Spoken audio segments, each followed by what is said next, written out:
चतुर्मुखां त्रिनेत्रां च त्रिशूलां च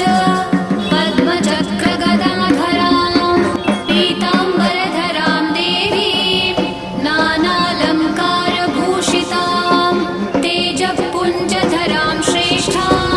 ध्यायेत् बालकुमारिकाम् ओङ्कारलक्ष्मीरूपेण